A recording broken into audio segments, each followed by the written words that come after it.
네, 안녕하세요. 법률연구소 최준영입니다. 드디어 더운 여름이 지나가고 이제 가을이 찾아오는 것 같습니다. 지난 몇 달 돌이켜보면 많은 일들이 이제 벌어졌었죠. 특히나 이제 중동, 미국 이런 지역에서 여러 가지 일들이 많이 벌어졌던 것 같습니다. 어쨌든 우리 입장에서 봤을 때는 다 경제적으로 매우 중요한 지역이다 보니까 이곳에도 신경을 써야 될 것 같습니다. 특히 최근에는 미국과 관련되어 있는 여러 가지 이슈들이 이제 많이 있죠. 그래서 오늘 이 시간에는 해외 건설과 관련된 이야기를 좀 나눠보려고 합니다. 그래서 저희 법무부인 율촌의 국제건설팀의 강현규, 이경준 두 분 변호사님 모시고 미국 건설 시장, 우리가 잘 알 것 같지만 잘 모르는 미국과 관련된 이야기를 나눠보도록 하겠습니다. 네, 두 분 변호사님 나와주셨습니다. 안녕하세요. 안녕하세요.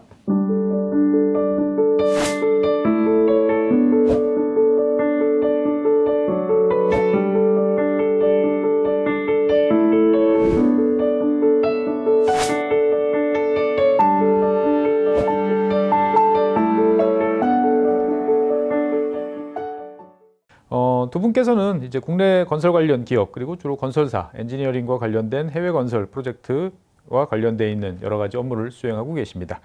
네, 두 분 나와주셨는데 간단한 자기소개 좀 부탁드리겠습니다. 네, 안녕하세요. 법무부인 율촌의 국제건설팀장을 맡고 있는 이경준 변호사입니다. 저는 율촌에서 건설 분쟁, 개발 분쟁 업무를 약 20여 년간 수행해 왔습니다. 한국에는 글로벌 무대에서 활약하는 건설회사와 공기업이 많습니다. 국제건설 프로젝트 규모가 훨씬 크다 보니 그 리스크도 훨씬 큽니다. 이들 회사가 리스크를 관리하여 수익을 낼 수 있도록 돕고 있습니다. 감사합니다. 예, 다음은 강현규 변호사님. 네, 안녕하세요. 강현규 변호사입니다. 저는 국내 대형 건설사 법무팀에서 해외 프로젝트 및 분쟁 지원 업무를 시작한 것을 계기로 현재까지 한 13년가량 국제 건설 업무를 하고 있습니다. 이 일을 해보니까 다양한 국가에서 대형 인프라 프로젝트들이 추진되는 과정을 눈앞에서 생생하게 목격할 수 있다는 아주 큰 재미가 있습니다. 율촌에서는 지금 기존에 하던 프로젝트 자문 업무와 더불어서 국제 중재 사건도 직접 대리를 하고 있습니다. 오늘은 이제 시청자 요청에 따라서 이제 미국 편입니다. 사실 이 미국 건설과 관련된 이야기를 할 거라고는 단 한 번도 생각을 해본 적이 없었는데 이 시대가 이제 바뀐 것 같아요. 최근에 이제 뭐 관세를 피해서 미국의 대규모 건설 이제 플랜트를 이제 지어야 되는 상황들이 있다 보니까 되게 잘하는 미국이라고 생각했는데 의외로 많은 분들께서 좀 잘 모르겠다, 당황해야 된다, 뭐 어디서부터 시작해야 되지 이렇게 좀 생각을 하시는 것 같은데 일단 미국 건설 시장은 어떤 특징이 있을까요? 네, 그 미국 건설 시장은 선진국 중에서도 가장 그 한국 건설사가 건설을 수행하기 어려운 시장에 해당합니다. 가장 어려운 네. 난코스다. 네.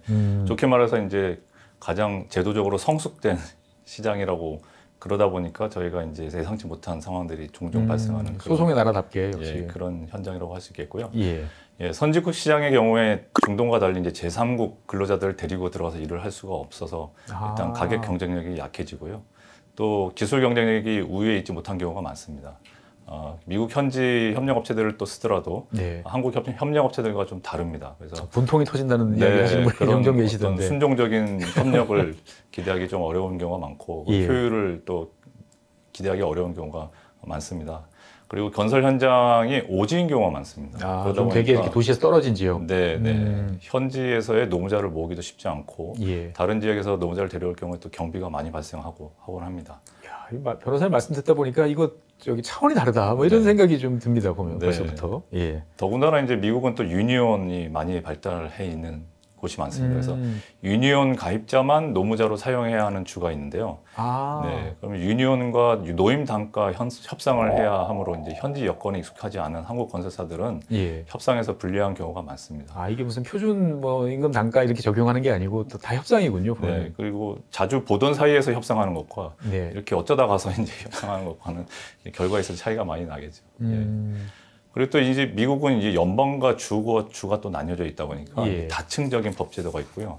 또 주별로도 또 차이가 있고 하다 보니까 또 간혹 이제 엄격하게 법이 집행되다 보면은 예상하지 못한 경우들이 발생을 합니다.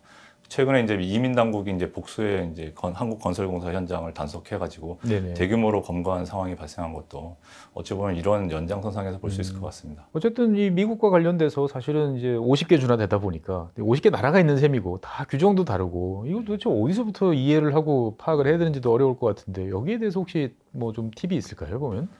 마침 저희가 이제 이번에 국토부 용역을 받아서 미국 네. 건설 시장 진출 환경 심층 조사를 수행을 합니다.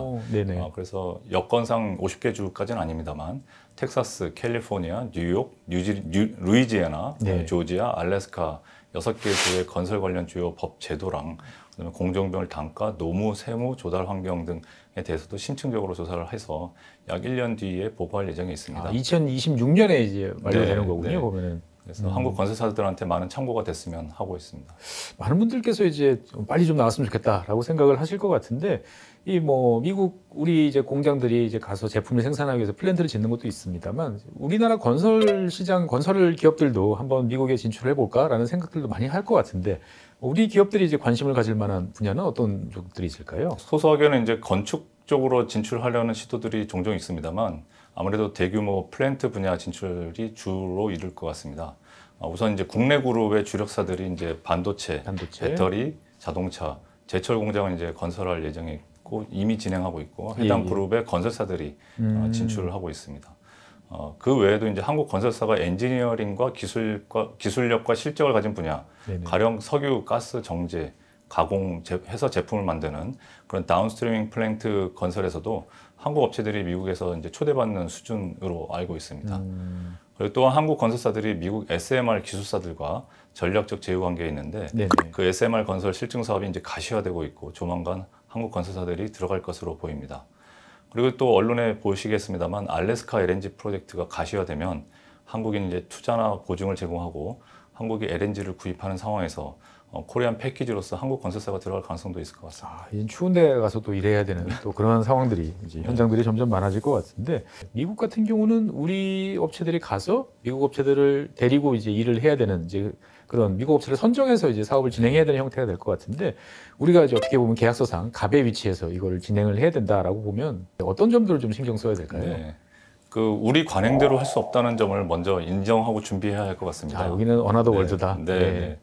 한국 업체들은 비교적 이제 순종적이고 효율적으로 업무를 합니다만 발주자가 시키면 이제 한국 업체들은 또 융통성을 가지고 이행하는 데 익숙합니다. 공기는 또 어떻게든 맞춰야 되고. 네. 그런데 이제 미국 업체들은 이제 워크 스코프와 계약적 책임을 분명히 따지고 추가 공사 대금을 청구하고 연장 작업 대신 이제 공기 연장을 요구합니다.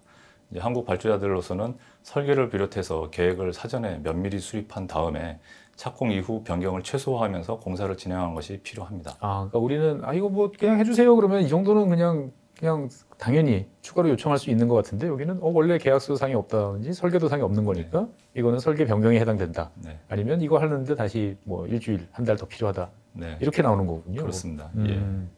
그리고 이제 국내 건설 현장의 경우에 이제 공장을 지을 때 네.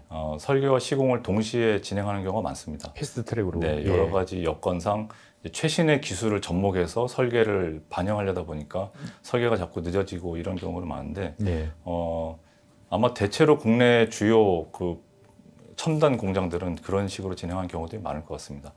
근데 미국에서 이제 그렇게 하면 바로 이제 우리 그룹 본사인 발주자거나 따라간 이제 원청 국내 건설 회사거나 누군가는 이제 거액의 추가 공사 대금을 청구를 받는 경우가 미국에서는 그렇게 하면 안 되는군요. 보면은 미국에서는 이제 그게 다 비용입니다. 뭐 국내도 비용이 아닌 건 아닙니다만 이제 양해가 되는 부분이 되게 크다면 미국은 이제 그런 부분에 있어서는 거액의 비용을 또 물 수 있는 상황이 처할 것 같습니다. 그래서 예상을 넘어서는 뭔가가 있으면 무조건 비용이다. 그래서 제 생각에는 그 건설사 차원에서는 여러 가지 경험이 있겠습니다만 아마 어찌 보면 주력사들은 그런 경험이 적을 텐데 그런 부분을 같이 건설사와 협의해서 준비하시면 좋을 것 같습니다.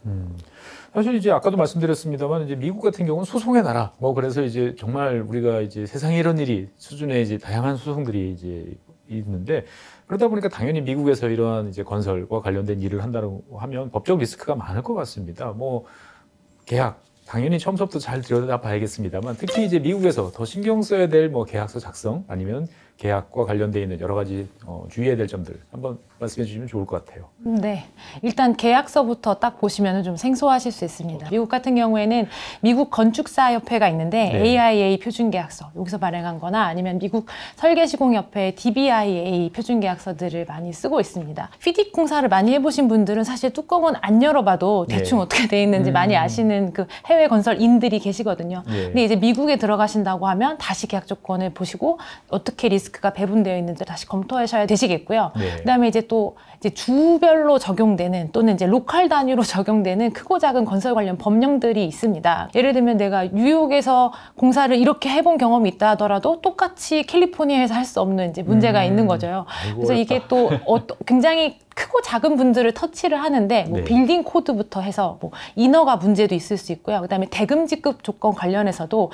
뭐 원청에서 돈을 받으면 그때 하청한 돈을 줘도 되는지 아니면은 원청이 받았는지랑 상관없이 무조건 하청한 돈을 먼저 줘야 되는지 이걸 저희가 보통 paid if paid 또는 paid when paid 조항이라고 하거든요. 예. 이런 거의 효력도 사실 주마다 다 다를 수 이게 있습니다. 달라요, 네. 또? 그래서 이제 주별로 법령 조사를 다시 해야 된다는 또 이제 어려움이 있습니다. 그다음에 이 소송을 어렵게 생각하지 않는 문화도 한번 좀 생각을 해보셔야 될 것 같아요. 우리나라 이제 건설공사에서는 어차피 함께할 운명이기 때문에 조금 네. 이제 하도급 업체들도 많이 이해하고 넘어가는 부분이 있다면 이제 미국에서 외국인으로서 들어가서 외국 기업으로 들어가서 공사를 할 때는 이제 그런 것은 좀 기대하기가 어렵고 또 워낙 소송이 쉽게 이루어지는 나라다 보니까 네. 뭔가 다툼이 생기면 바로 법적인 조치가 들어올 가능성도 높다고 예상이 되고 있습니다. 정말 다른 곳이다라는 생각이 많이 드네요. 보니까 어떻든 미국 같은 경우에는 당연히 이제 법원 소송이 이제 훨씬 더 일반적일 것 같은데 실제로 그런가요? 일단은 민간공사와 공공공사를 조금 나눠서 보셔야 됩니다. 민간공사 같은 경우는 아까 말씀드린 AIA나 아니면 DBIA에서 모두 이제 협상이나 조정을 거친 다음에 소송 또는 중재로 이제 가도록 이제 표준 계약서가 작성이 되어 있는데 대부분 중재를 많이 선택을 합니다. 그래서 민간공사 같은 경우에는 여전히 중재로 건설 분쟁을 해결하는 경우가 많다라고 보시면 되고요. 네네. 이제 공공공사로 넘어가게 되면은 이제 법의 적용을 받습니다. 그래서 연방공사 같은 경우에는 Contract Dispute Act라고 하는 법에 따라서 이제 계약 담당관이 어떤 결정을 내리고 그거에 대해서 이제 행정심판원, Board of Contract Appeals라는 곳에 있어서 항소를 할 수가 있고요. 네네. 그 이후에는 또 연방순회 항소법원 이렇게 떨어서 주로 법원에서 분쟁을 해결하는 시스템이 이미 법으로 이제 제도화되어 있습니다. 또 주공사로 내려가게 되면 주에서 발주한 공사는 주마다 또 다릅니다. 그래서 뉴욕주 같은 경우에는 Court of Claims라는 이제 법원이 있어서 거기서 주로 해결을 하는데 캘리포니아는 이제 중재로 주로 해결을 하기 때문에 이게 이렇게 다 사정이 다르다는 게 건설사들을 조금 더 힘들게 만드는 것 같기는 합니다. 어쨌든 내가 잘한다 하더라도 내 동네 일을 잘하는 거지 다른 동네 가면은 또 다시 처음부터 해야겠다라는 맞습니다. 마음가짐이 필요하겠군요. 어쨌든 이 우리나라 건설업체들 같은 경우도 그래도 이 미국에 여러 투자들이 많다 보니까 진출해서 사업을 이제 해야겠다라고 이제 결심을 할 경우가 많은데 이렇게 이제 사업을 하겠다라고 가정하면 어떤 절차와 과정을 이제 거쳐서 준비를 해야 될까요? 네, 단건으로 프로젝트를 위해서 진출하는 경우랑 장기적으로 미국 건설 시장에 진출하는 것은 완전히 다를 것 같습니다. 완전히 다르다. 네, 한국 건설사가 장기적으로 진출한 경우는 아직까지는 드문 것 같긴 합니다. 하지만 일본의 카지마나 독일의 호크티프 같이 장기적으로 진출해서 안착한 경우는 네. 대체로 현지 회사를 인수합병하거나 파트너십을 맺는 등으로 현지화 전략을 통해서 문화 언어적 차이를 극복하고 현지 건설업 면허를 활용하면서 본국의 글로벌한 네트워크를 통해서 미국 진출 프로젝트를 수주함과 동시에 자체적으로 사업 영역을 확장하면서 성공했던 사례들이 있습니다. 이거는 이제 장기적으로 이제 진출하는 경우. 네, 그렇습니다. 근데 지금과 같이 이제 단발성 프로젝트를 위해 진출하는 경우에는 가장 리스크가 적으면서 유리한 방식을 다각도로 검토하여 최적의 방식을 찾는 것을 추천드립니다. 건설업 면허나 관청 인허가 업무 등을 감안해서 건설 부분, 특히 토목이나 건축은 현지 업체에 맡기거나 엔지니어링과 조달을 가져오는 그런 방식도 생각해 볼 수 있겠고요. 조인트 벤처를 생각해 볼 수도 있는데 그거를 본사가 아닌 지사로 설립해서 현지 업체와 구성하는 것도 생각해 볼 수 있겠습니다. 어쨌든 이제 그쪽 현지 업체들과 함께 해야 되는 건 이제 분명한 사실인데 이제 누가 신뢰할 만한지 어떤 트랙 레코드가 있는지도 확인하는 것조차도 이제 사실 쉽지 않을 것 같습니다. 그렇습니다.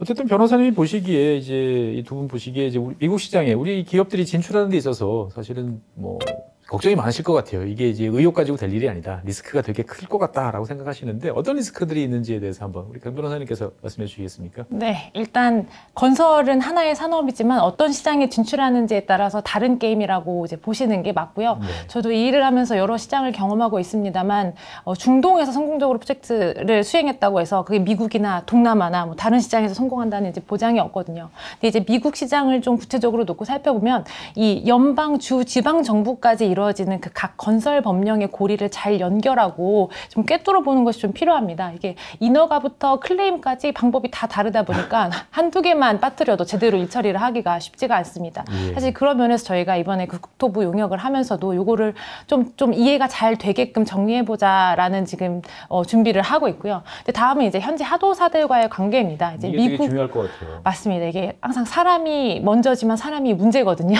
그래서 미국 업체들이 절대로 쉽지가 않습니다. 그래서 저희가 다른 시장을 조금 비교해서 보면 호주나 캐나다에 진출했던 건설사들이 이 노무자 때문에 굉장히 많은 어려움을 겪었습니다. 그렇죠. 여기가 이제 노무자 우위 시장이고요. 로컬 컨트랙터들도 굉장히 파워가 셉니다. 그래서 이 미국 시장에서도 비슷한 리스크가 조금 예견이 되고 있는 상황입니다. 전 세계를 이제 무대로 활약하는 건설사들을 보면 어떤 시장에 들어갈 때 항상 거기를 이기려고 들지 않습니다. 그리고 거기에 이제 스며 들어가려고 하고 있는데 근데 그게 방법이 여러 가지가 될 수 있겠죠. 뭐 현지의 법인을 세워서 아예 뭐 현지화하는 경우도 있고 아니면은 뭐 인수합병을 통하거나 뭐 현지 파트너를 잡아서 재입을 하는 경우도 있는데 여기서 조금 아이디어를 얻어보면 도움이 되지 않을까 싶습니다. 현지 시장을 잘 알고 현지 파트너사를 잘 알고 그 다음에 이제 건설은 이제 장기 싸움이거든요. 조금 오랜 시간 지켜보고 투자하고 진출하는 시나리오를 잡으시면 안전하게 사업을 수행하실 수 있지 않을까 싶습니다. 네. 좀 두 분 변호사님 말씀해 주신 걸 쭉 듣다 보니까 야, 미국 건설 시장은 정말 이 난이도 최상급이라는 생각이 이제 막 들어요. 그래서 정말 어떻게 보면은 우리 건설 기업들이 제일 취약한 면들을 다 여기서 이제 경험하게 되지 않을까라는 걱정도 사실 되는데 그럼에도 불구하고 이 미국 건설 시장 어떻게 한번 해볼 만하다라고 또 보시는 관점이 있으신가요? 저는 이제 건설 프로젝트들을 쭉 팔로우업을 하다 보면 이게 항상 돈의 흐름을 따라갑니다. 그러니까 지난 3년간 사우디가 굉장히 핫했고요. 네네. 실제로 많은 프로젝트들이 발주가 됐는데 사우디 정부가 사우디 2030이라는 어떤 큰 프로젝트를 추진하기 위해서 막대한 돈을 풀었고 그 결과 실제로 다양한 대형 프로젝트들이 진행이 되었습니다. 근데 지금 이제 시류를 보면 미국으로 돈이 많이 이미 몰려 있기도 하고 그렇죠. 앞으로도 몰릴 예정이고 예. 이제 최근 한미 정상회담에서도 이제 우리 정부도 거액의 투자금을 약속을 한 3,500억 상태이기 때문에 예. 맞습니다. 그래서 미국에서 다양한 대형 프로젝트가 진행이 될 것으로 보입니다. 그래서 이런 돈의 흐름을 따라간다면 사실 또 우리 기술력도 뛰어나고 자질이 충분히 있는 국내 건설사들이 미국 진출을 하는 것이 사실상 불가피하고요. 이제 결국은 이제 어떻게 미리 준비해서 리스크를 해지하거나 최소화하느냐의 문제만 남은 것 같습니다. 어쨌든 그렇다고 어렵지만 포기할 수는 없는 돈이 몰리는 곳이기 때문에 거기서 기회를 찾아야 된다라고 이제 말씀해 주셨고 어쨌든 이제 법무부 율촌 저희에서는 이제 국제건설팀 그래도 이경준 변호사님께서 이끌고 계시는데 그 한번 이런 새로운 시장과 관련돼서 이제 건설회사들에게 한번 뭐 당부라든지 부탁이라든지 한번 말씀 한번 해주시면 좋을 것 같습니다. 네.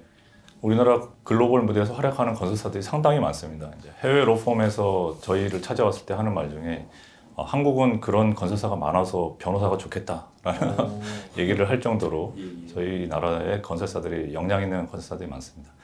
근데 이제 좀 더 뭐랄까 그 노력에 비해서 정당한 대우랑 보수를 받을 수 있는 수준으로 나가야 될 숙제를 지금 안고 있는 상황인 것 같고요. 지금 이제 미국의 경우에는 그 특히나 그룹 주력사들과 함께 나가야 되는 상황인 것 같습니다. 아마 건설사들이 가지고 있는 애로사항들을 미리 주력사들과 같이 협력해서 플래닝을 잘 하신다면 좀 더 나은 성과를 거둘 수 있지 않을까 싶고 그 과정에서 이제 국제건설팀이 가지고 있는 여러 가지 노하우나 그 정보나 네트워크들을 잘 활용해서 도움을 드릴 수 있도록 최선을 다하겠습니다. 네, 감사합니다. 네, 지금까지 미국 건설 시장과 관련된 여러 가지 이야기를 나눠봤습니다. 들어보시는 분들 어떠신가요? 정말 어렵다라는 생각도 많이 듭니다. 이걸 어떻게 해야 되나라는 생각도 들고 하지만 이 시장 또 우리가 포기하거나 남한테 그냥 줄 수는 없겠다라는 생각도 드는 거죠. 항상 위기 속에서 기회가 있고 돈이 몰리는 곳에서 기회가 있습니다.